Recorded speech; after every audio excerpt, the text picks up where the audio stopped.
He took me to the rooftop where we had our first kiss. The city below sparkled like it had been waiting for us to come back. I remember thinking, this is it. This is the night. Everything in him felt different, softer, more certain.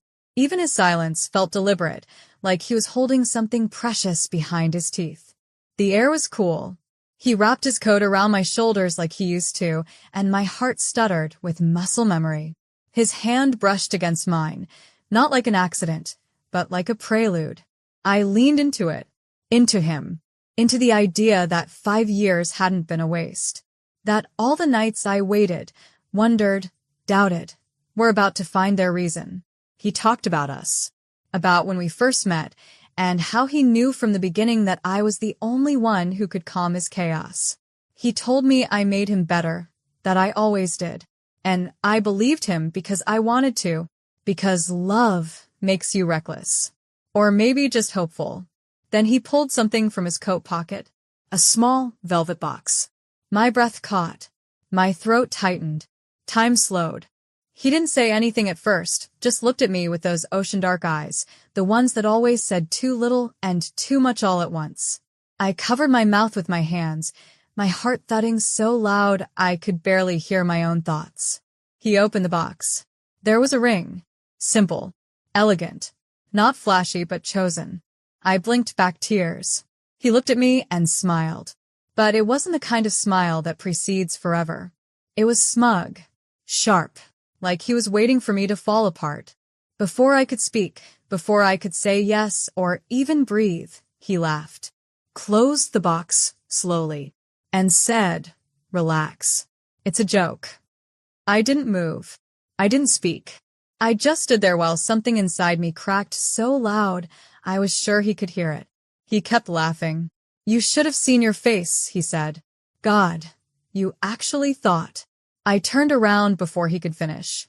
I didn't ask why. I didn't cry. I just left.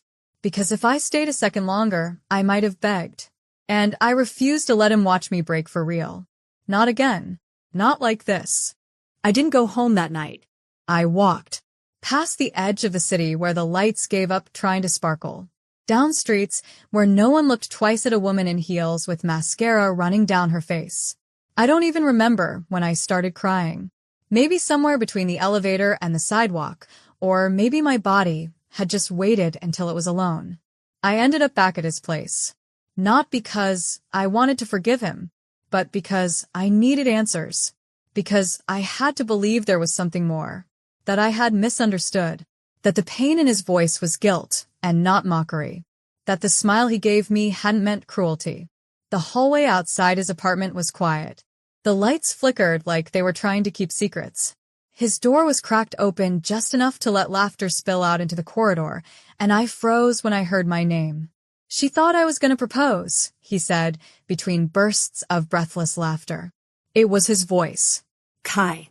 He sounded like he couldn't breathe from how hard he was laughing. "She actually covered her mouth like in those cheesy rom-coms," he continued, "and I swear to God, I almost broke. I almost gave in and just did it anyway."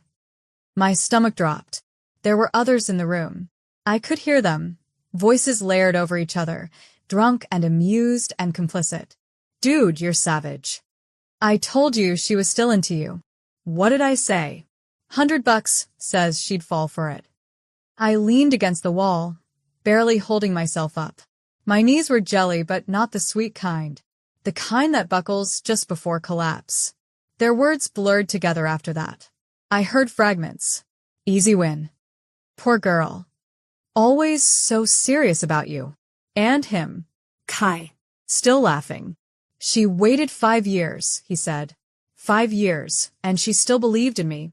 Honestly, that's kind of flattering. Flattering. I wanted to scream. I wanted to break through the door and ask him how many times he'd looked me in the eye and lied. How many of our memories had been rehearsals for this punchline.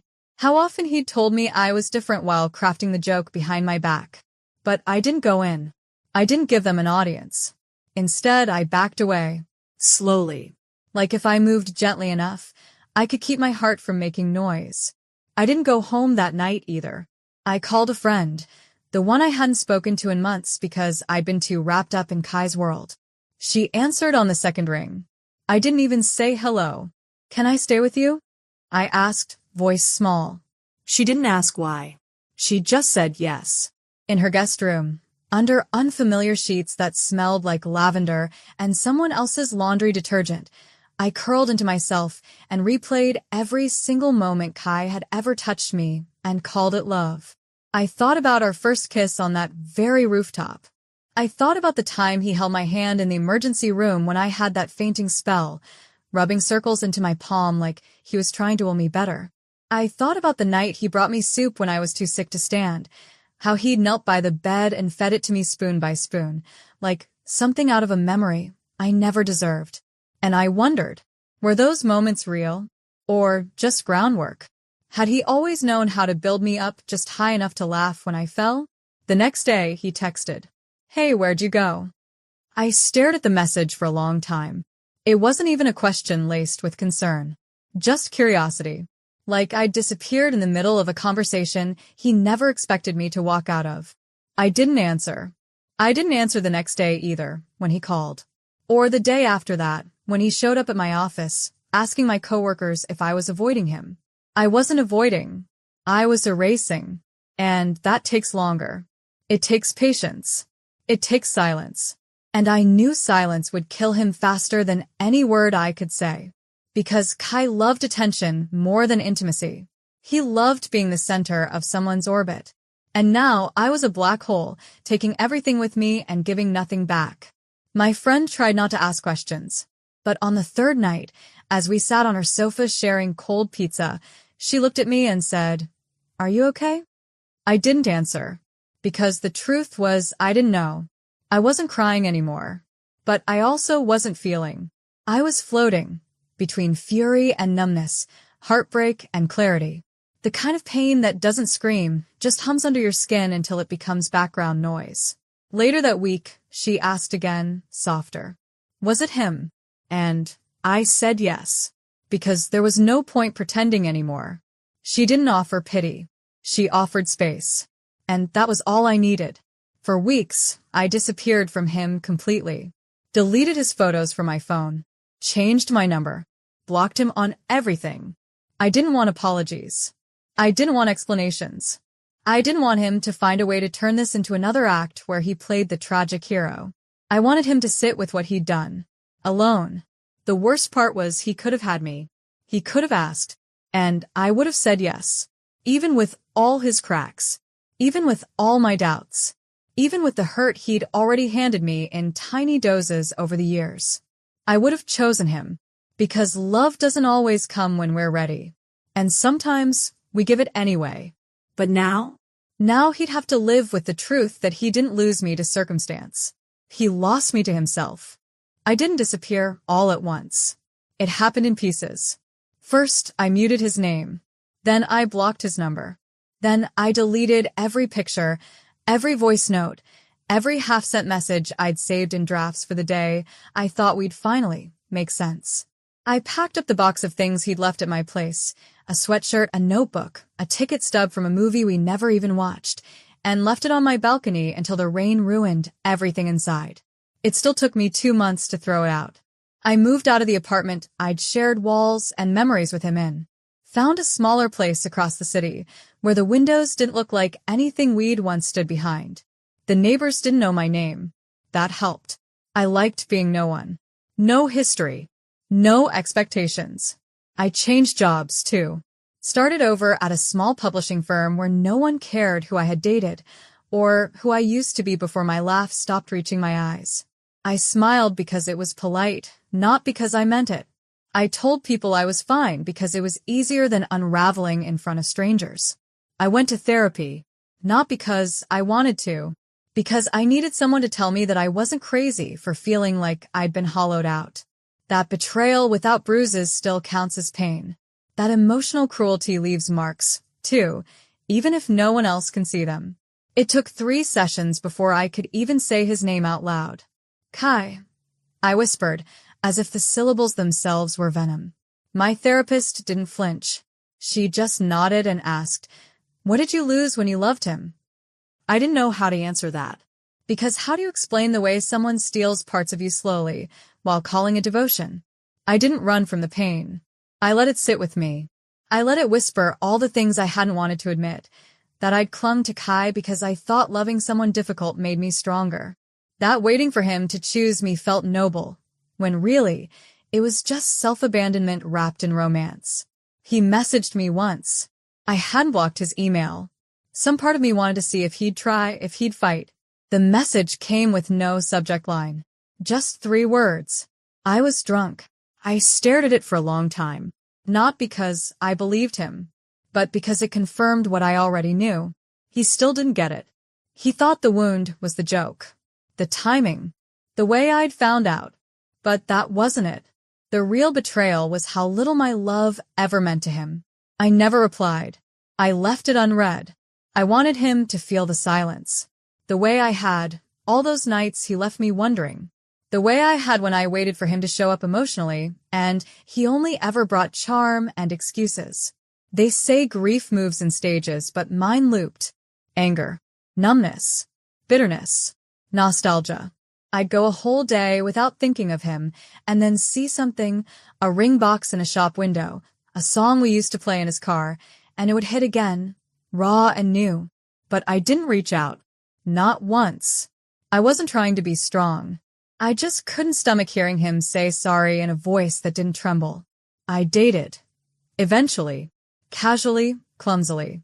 Coffee dates that ended in polite smiles.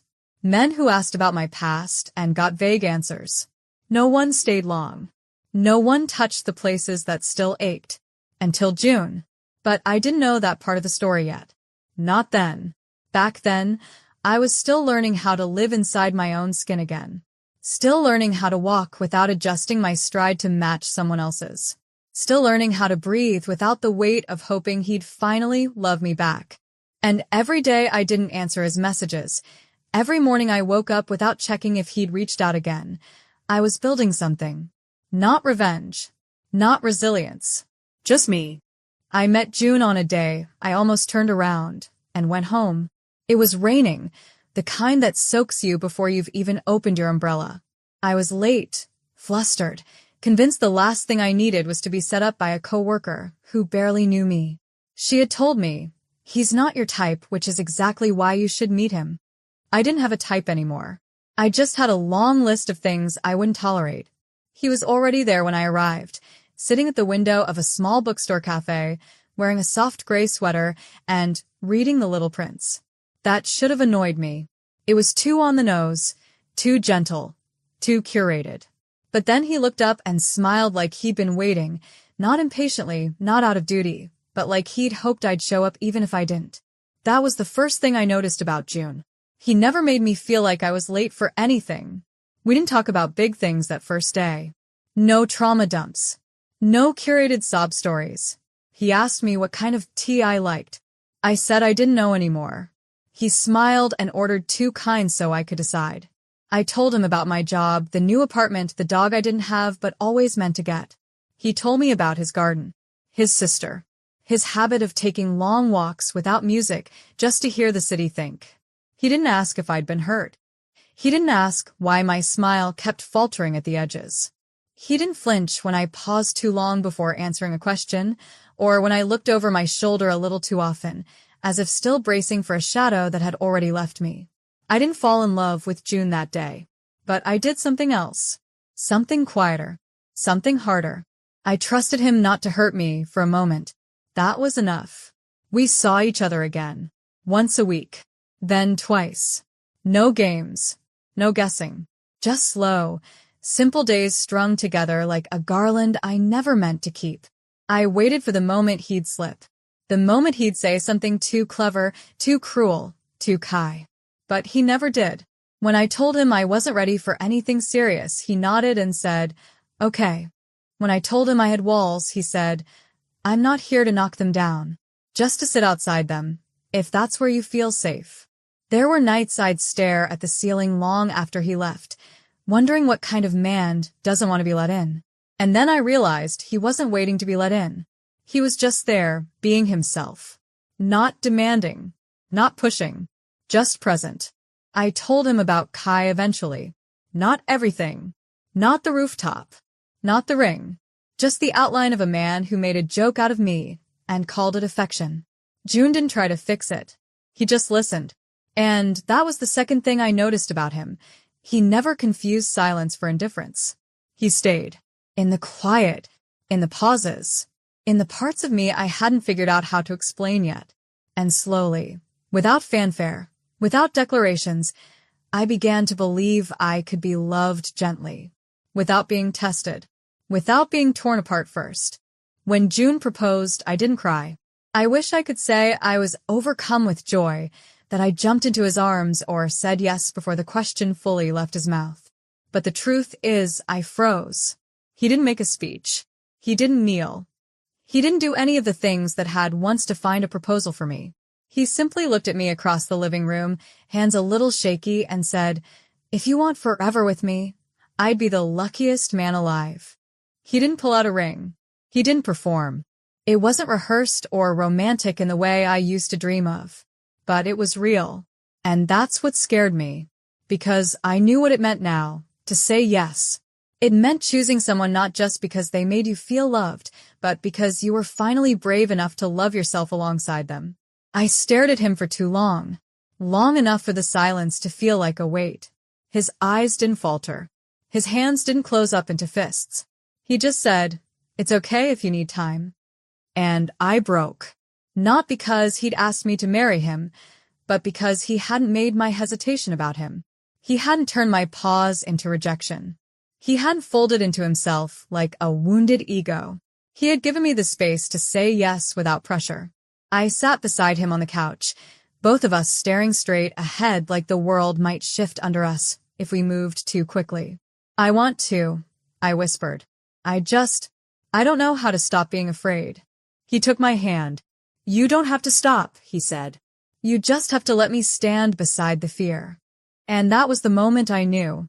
This wasn't a man who needed to prove anything. This was a man who saw me. Not just the woman I was now, but all the versions I'd fought to become. The one who had cried in a borrowed guest room. The one who had kept her phone on airplane mode to resist old ghosts. The one who had once imagined a proposal that came in a velvet box and ended in humiliation. June wasn't trying to rewrite my story. He was offering to be the next chapter. I didn't say yes that night, but I stayed. I kissed him softly, with all the tremble still in my bones. And when I fell asleep next to him, I dreamed of nothing for the first time in years. No regrets. No rooftop. No ring. Just peace. A week later, I brought him to the garden store and picked out a small ring of ivy. Not a diamond. Not even a ring, really. Just a living thing. Something we'd have to tend to together. I handed it to him, without a word. He smiled. That was our yes. Quiet. Unwritten.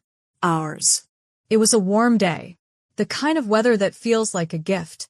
Not too hot, not too windy. The sky was soft, washed in watercolor blues and pale light. There were no doves. No string quartet. No cathedral. Just a garden.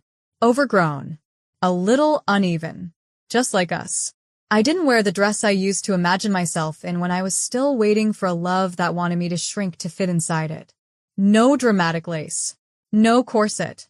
Just something simple, soft silk, off-white, a dress that moved when I did. My hair was pinned loosely at the back. I left a strand curled at my neck on purpose. June liked it that way. My shoes were borrowed. So was my courage. My friend, one of the few people who'd seen me unravel and still stayed, walked me down the aisle. Not because I needed to be given away, but because I wanted to remember that the people who loved me now had stayed when I was hardest to love. June stood at the altar. No tux. Just a navy suit with a pocket square I knew he'd fumbled to fold a dozen times. His tie was crooked. He didn't fix it. I didn't want him to. His smile when he saw me was everything I had never let myself hope for.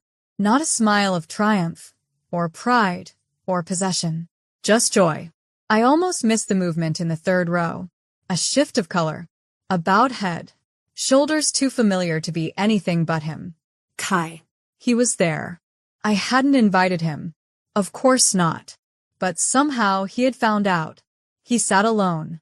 His suit was darker than I remembered, but his posture was the same, leaned back, trying to look unaffected, trying to blend in with people who didn't know what he'd done, what he'd meant to me, what he had ruined. He looked at me. And I looked back. Just for a second. That was all I could give him. I turned away.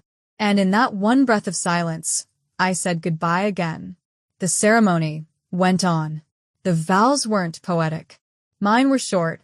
I stumbled once. Called June by the wrong name for half a second. A slip no one caught but me. But he just squeezed my hand and whispered, "I'm still here." And I believed him. When we kissed, the crowd clapped. There were no fireworks, no choreographed dances, no father-daughter waltz. Just me, and the man who stood beside every fear I'd been too ashamed to name. After the ceremony, when I slipped away to breathe, I saw him. Kai. Standing near the edge of the garden, just far enough from the guests, just close enough to still watch me. He didn't move, didn't wave. He just stood there with his eyes red, like he'd held something in too long and finally let it break. I didn't go to him. I didn't need to. Because if he was crying, it wasn't for me. It was for the life he never got to build. For the words he turned into a weapon. For the joke that cost him something real. And me? I walked back into the reception and danced barefoot with my husband. While the man who once made me feel small enough to fit inside a bet watched me choose love anyway. I thought I'd feel nothing when I saw him cry. I imagined it once. In those first few months after I left him, when the pain was still raw and unspoken. I pictured him chasing me down, begging in the rain, falling to his knees under the weight of what he'd lost. And in those daydreams, I always stood tall, dry-eyed, unbothered, victorious. But that wasn't how it happened. There was no chasing. No begging. Just Kai standing still in the distance, his eyes locked on me like he was trying to remember a version of me that didn't exist anymore. I don't know how long he stayed at the edge of the garden after the ceremony. I only know that when I looked back again, he was still there. He wasn't hiding his face. He wasn't trying to leave unnoticed. He wanted me to see him. And I did. But not in the way he might have hoped. I didn't see the boy I fell in love with. Not the one who used to kiss the inside of my wrist like it was a promise. Not the one who stayed up late just to hear me talk about the books I loved. I didn't even see the man who ruined everything with a single cruel laugh. I saw someone who finally realized he'd lost something real. Too late. He cried quietly. The kind of crying that doesn't need sound to shatter you. His chest rose and fell unevenly. He blinked too fast, wiped his eyes once, then gave up. And for a moment, just a moment, I ached. Not because I wanted him back. Not because I forgave him. But because I understood something I never had before. Sometimes the pain we give others doesn't hit us until they stop giving us the chance to explain. That was the look in his eyes. Not regret for the joke, but grief for what he hadn't done in time. He didn't come to the reception. He didn't leave a note. He didn't speak. But his silence rang just as loud as mine had all those months I disappeared from him. It's strange how grief can exist in both directions. How two people can mourn the same love and only one of them gets to walk away whole. When the night wound down and the lights grew soft and June's arms circled me from behind while we watched the last guests drift out under the stars, I thought of Kai one last time. I thought about the first night he kissed me. About the first time he said my name like it was something rare. And about the last time I would ever see his face wet with anything that wasn't pride. June pressed his lips to my shoulder and whispered, "You okay?" And I said yes. Because I was. Because I had made it to the other side of a story I never thought I'd survive. Because someone else had written a joke and I'd rewritten the ending. Because even though his tears were real, so was my silence. And I had finally learned the difference between being loved and being chosen. It came 2 weeks after the wedding. Folded in half. No envelope. No name. Just my address, scribbled across the front in handwriting I would have recognized with my eyes closed. Kai always wrote like he was trying to hide how careful he was. Every letter slightly slanted, A little too neat for someone who claimed not to care. I found it in the morning, slipped between the pages of a florist's brochure someone had shoved into the mail slot. For a second, I thought it was just another card. A delayed wedding note from a guest who couldn't make it. But when I unfolded it and saw that first line, my hand stopped working. I thought if I saw you marry someone else, it would set me free. I sat down right there on the floor by the door, still barefoot, Still in my robe. the world was quiet except for the sound of my heart pounding, like it wanted to interrupt. But instead, I finally understood what it meant to lose you. He hadn't written in paragraphs, just lines, one after the other. The kind of confession that sounds like someone saying sorry to the air. It wasn't all a joke. Not to me. Not that night. I bought the ring 3 weeks before the bet ever started. I told him about it like it was nothing because I panicked, because I didn't know how to be serious about anything that scared me. I could picture it, his voice trying to make it sound light, his laugh stretching too long. The way he'd always used charm like a shield and sarcasm like a second skin. I thought you'd wait. You always did. And then I saw you walk down the aisle for someone else, and I wanted to run. Not to stop it. Just to undo everything. My fingers trembled, but I kept reading. I know you won't respond. I don't deserve that. But I needed you to know it wasn't all pretend. I really did love you. I just didn't know how to love you without hurting you. There was no signature. Just space. A blank ending. Like he knew I wouldn't give him one. I held the letter in my lap for a long time. June was still asleep in the other room. I could hear the rustle of the sheets when he turned. I could smell the tea he'd left on the bedside table, still warm. I didn't cry. I'd already done that. Instead, I reached for a lighter, walked out to the balcony, and watched the paper burn slowly in my hand. It didn't feel like closure. It felt like honesty. Finally. And I realized sometimes we need the apology. Not to forgive, but to remember that the silence we held wasn't weakness. It was grace. And now, I could let go without wondering what he would have said if he'd been brave sooner. He had said it now. And it changed nothing. Because I didn't need his permission to move on. I already had. The first time I said it out loud, it was to my own reflection. I loved him. Not with anger. Not with longing. Just truth. Simple. Flat. Like saying it finally gave it permission to stop echoing inside me. I had loved Kai. Not the man he was when it ended, but the boy he had been before we both learned how to hurt each other. The version of him that held my hand too tightly on crowded streets. The one who sent me songs at midnight and claimed each lyric was meant for me. The boy who, for a while, made me feel like I was the only real thing in a world built on distractions. I loved him then. But now? Now I loved mornings that didn't begin with anxiety. I loved how June kissed my forehead before brushing his teeth. I loved how I could laugh without overthinking it. I loved waking up and not wondering if today I'd be enough to hold someone's attention. More than anything, I loved the quiet inside myself. The quiet that came when I stopped begging to be chosen. I never showed June the letter. Not because I was hiding it, but because it wasn't part of our story. It belonged to the girl I used to be. The one who thought love had to come with wounds. The one who thought pain meant permanence. And I wasn't her anymore. One night, I stood on the balcony with June, the wind brushing through my hair like a question, and I told him the full truth for the first time. I almost married someone else, I said. He didn't look surprised. He just waited. I thought he was it. For years, I made every excuse for why he wasn't ready. I thought loving him meant being patient, being loyal, being quiet. And then I realized I was slowly disappearing. June didn't ask for details. He didn't need to. Instead, he reached for my hand, his fingers warm and certain. Thank you, he said. For what? For choosing you. Before you chose me. That's when I knew he understood everything. And I think that's what makes the difference in the end. Not just who you love, but who you are when you're with them. With Kai, I was always trying to earn my place. With June, I had nothing to prove. Sometimes I still think about that rooftop. Not with bitterness. Just as a bookmark. The moment that turned the page. I could have stayed. I could have laughed it off, waited for a better moment, convinced myself that beneath the game was something real. But I didn't. I walked away.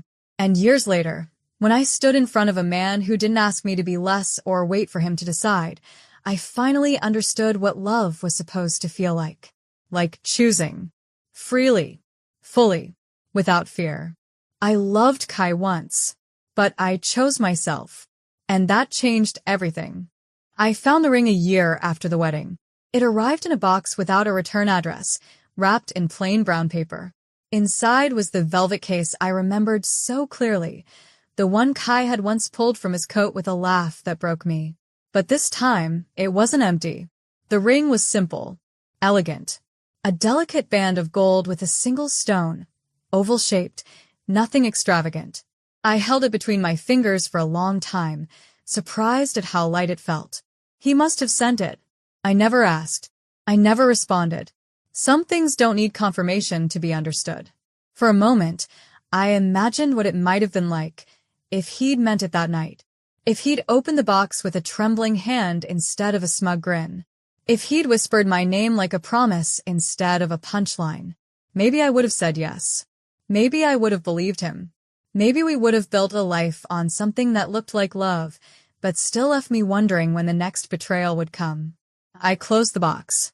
Didn't cry. Didn't smile either. I tucked it away in the back of a drawer I rarely opened, beneath old journals, expired passports, photos of people I hadn't spoken to in years. I didn't keep it out of sentiment. I kept it as a reminder of who I was, of who I refused to become again. Because that ring? It was never mine. Not really. It was an idea. A maybe. A story that almost was, if only the person holding it had meant what he said before I was forced to unlearn everything I once believed about love. I wear a different ring now. It's not made of gold. It's made of something living. June and I planted it together, a little climbing ivy curled around a copper stake in the garden behind our house. Every few weeks, we water it. We check the leaves. We laugh about how stubborn it is to grow, even in bad weather. That's our symbol. Not forever, but choice. Care. Tending. And every time I see it stretch a little taller toward the light, I know. I didn't just walk away from a boy who couldn't love me. I walked toward the woman who could finally love herself.